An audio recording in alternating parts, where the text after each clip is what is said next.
एक बार श्री कृष्ण ने युधिष्ठिर को बताया कि किसी समय मथुरा में लोमश ऋषि आए थे। मेरे माता पिता देवकी तथा वसुदेव ने भक्तिपूर्वक उनकी सेवा की तो ऋषि ने उन्हें कंस द्वारा मारे गए पुत्रों के शोक से उबरने के लिए आदेश दिया है। देवकी, कंस ने तुम्हारे कई पुत्रों को पैदा होते ही मारकर तुम्हें पुत्र शोक दिया है। इस दुख से मुक्त होने के लिए तुम संतान सप्तमी का व्रत करो। राजा नहुष की रानी चंद्रमुखी ने भी यह व्रत किया था, तब उसके भी पुत्र नहीं मरे।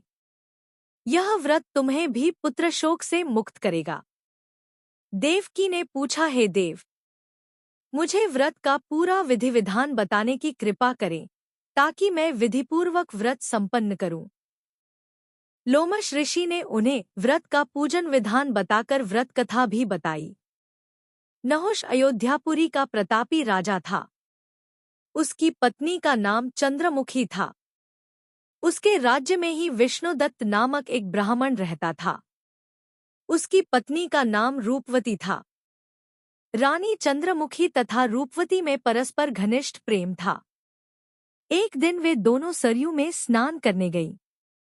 वहां अन्य स्त्रियां भी स्नान कर रही थी। उन स्त्रियों ने वहीं पार्वती शिव की प्रतिमा बनाकर विधिपूर्वक उनका पूजन किया। तब रानी चंद्रमुखी तथा रूपवती ने उन स्त्रियों से पूजन का नाम तथा विधि पूछी। उन स्त्रियों में से एक ने बताया, हमने पार्वती सहित शिव की पूजा की है। भगवान शिव का डोरा बांधकर हमने संकल्प किया है कि जब तक जीवित रहेंगी तब तक यह व्रत करती रहेंगी। यह मुक्ताभरण व्रत सुख तथा संतान देने वाला है।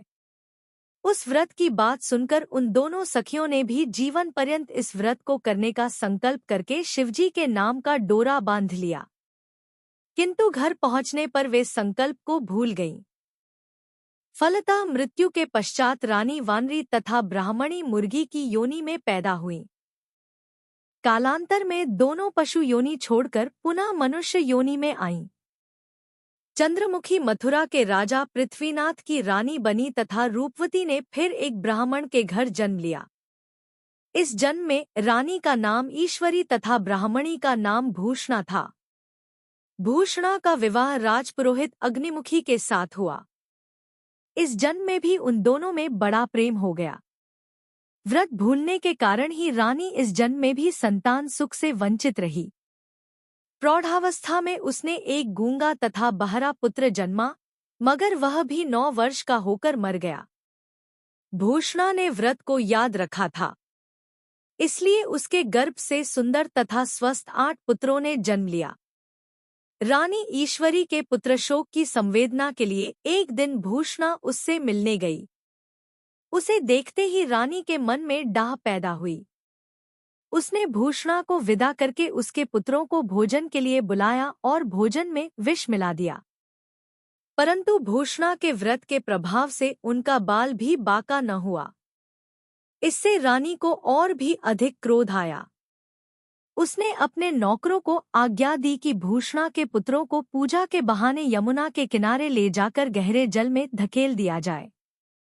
किंतु भगवान शिव और माता पार्वती की कृपा से इस बार भी भूषणा के बालक व्रत के प्रभाव से बच गए। परिणामतः रानी ने जल्लादों को बुलाकर आज्ञा दी कि ब्राह्मण बालकों को वधस्थल पर ले जाकर मार डालो, किंतु जल्लादों द्वारा बेहद प्रयास करने पर भी बालक न मर सके। यह समाचार सुनकर रानी को आश्चर्य हुआ। उसने भूषणा को बुलाकर सारी बात बताई और फिर क्षमायाचना करके उससे पूछा, किस कारण तुम्हारे बच्चे नहीं मर पाए? भूषणा बोली, क्या आपको पूर्वजन्म की बात स्मरण नहीं है? रानी ने आश्चर्य से कहा, नहीं, मुझे तो कुछ याद नहीं है। तब उसने कहा, सुनो, पूर्वजन्म में तुम राजा नहुष की रानी थी और मैं तुम्हारी सखी। हम दोनों ने एक बार भगवान शिव का डोरा बांधकर संकल्प किया था कि जीवन पर्यंत संतान सप्तमी का व्रत किया करेंगी। किंतु दुर्भाग्यवश हम भूल गईं और व्रत की अवहेलना होने के कारण विभिन्न योनियों में जन्म लेती हुई अब फिर मनुष्य जन्म को प्राप्त हुई हैं। अब मुझे उस व्रत की याद हो आई थी, इसलिए मैंने व्रत किया। उसी के प्रभाव से आप मेरे पुत्रों को चाहकर भी न मरवा सकीं।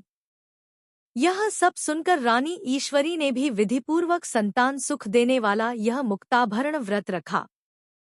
तब व्रत के प्रभाव से रानी पुनः गर्भवती हुई और एक सुंदर बालक को जन्म दिया। उसी समय से पुत्र प्राप्ति और संतान की रक्षा के लिए यह व्रत प्रचलित है।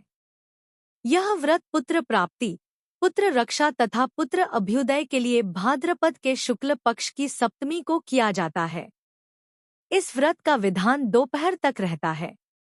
इस दिन जाम्बवती के साथ श्याम सुंदर तथा उनके बच्चे साम की पूजा भी की जाती है।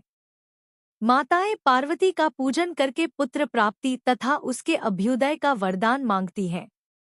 इस व्रत को मुक्ताभरण भी कहते हैं।